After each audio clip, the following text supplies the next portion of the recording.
Hello everyone, আসসালামু আলাইকুম। Learn vocabulary with root word এর সেকেন্ড এপিসোডে তোমাদের সবাইকে স্বাগত জানাচ্ছি। আমি মোহাম্মদ নকিবুল আলম। ভোকাবুলারি মেমোরাইজ করার সবচাইতে প্রমিনেন্ট ওয়ে হচ্ছে রুট ওয়ার্ডের মাধ্যমে ভোকাবুলারি মেমোরাইজ করা।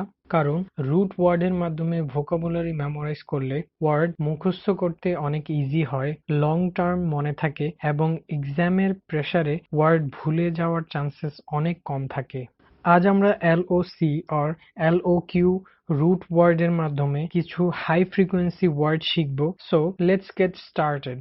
এলওসি অথবা এলওকিউ এই রুট ওয়ার্ডটি দিয়ে আমরা আজ প্রথম যে ওয়ার্ডটি শিখব সেটি হচ্ছে লোকুয়েশাস। লোকুয়েশাস একটি অ্যাডজেক্টিভ যার মানে হচ্ছে someone who talk too much, যার বাংলা মিনিং দাঁড়ায় বাচাল। সিনোনিম ওয়ার্ড হতে পারে টকেটিভ অথবা গ্যারুলাস।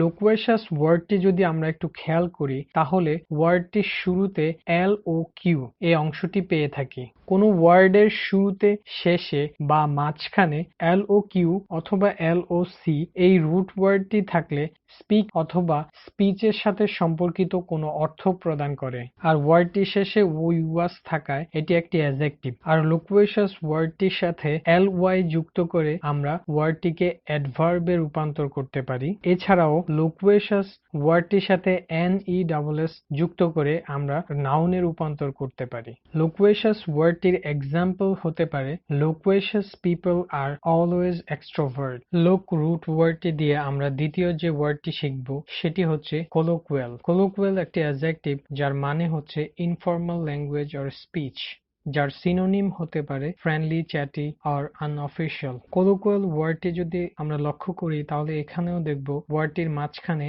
এল ও কিউ অংশটি রয়েছে যার মানে হচ্ছে স্পিক।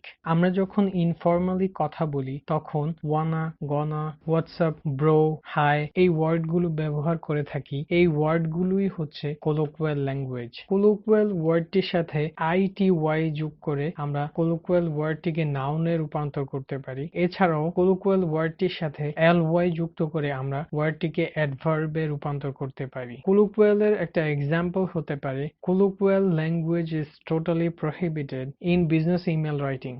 আমরা পরবর্তী যে ওয়ার্ডটি শিখব সেটি হচ্ছে eloquent. eloquent একটি অ্যাডজেক্টিভ যার মানে হচ্ছে fluent and clear in public speaking, যার বাংলা মানে হচ্ছে বাগ্মী বা বাকপটু। eloquent ওয়ার্ডটিতেও L ও Q অংশটি রয়েছে যার মানে হচ্ছে স্পিচ বা বক্তব্য দেয়া। eloquent ওয়ার্ডটির নাউন ফর্ম হচ্ছে elocution এবং eloquent ওয়ার্ডটির সাথে ly যুক্ত করে আমরা ওয়ার্ডটিকে অ্যাডভার্বে রূপান্তর করতে পারি। eloquent ওয়ার্ডটির একটা এক্সাম্পল হতে পারে Sheikh মুজিব's speech on 7th March 1971 proved that he was an eloquent speaker. লোক রুট ওয়ার্ডটি দিয়ে আমরা পরবর্তী যে ওয়ার্ডটি শিখব সেটি হচ্ছে obloquy. obloquy একটি নাউন যার মানে হচ্ছে a speech of criticism, অর্থাৎ পাবলিকলি কাউকে ক্রিটিসাইজ করে কিছু বলাই হচ্ছে obloquy. সিমিলার ওয়ার্ড হতে পারে কন্ডেম এবং ডিসগ্রেস। obloquy ওয়ার্ডটিতেও এল ও কিউ অংশটি রয়েছে যার মানে স্পিক অথবা স্পিচ। একটা এক্সাম্পল দিলে জিনিসটা আরো বেশি ক্লিয়ার হবে। দ্য রোস্টিং ভিডিওস অফ তাসিনেশন আর the perfect example of obloquy. আমাদের আজকের লাস্ট এবং ফাইনাল ওয়ার্ডটি হচ্ছে soliloquy. soliloquy একটি নাউন যার মানে হচ্ছে someone who speak himself, অর্থাৎ নিজে নিজেই কথা বলা। ওয়ার্ডটিতে SOLI অংশটি রয়েছে যার মানে হচ্ছে ওয়ান এবং এল ও কিউ অংশটির মানে হচ্ছে স্পিক অথবা স্পিচ, অর্থাৎ যে নিজে নিজেই কথা বলে সেই হচ্ছে soliloquy. এক্সাম্পল হতে পারে soliloquy is the primary stage of practicing public speaking. That's all for today. Please subscribe our channel and share this video with your friends.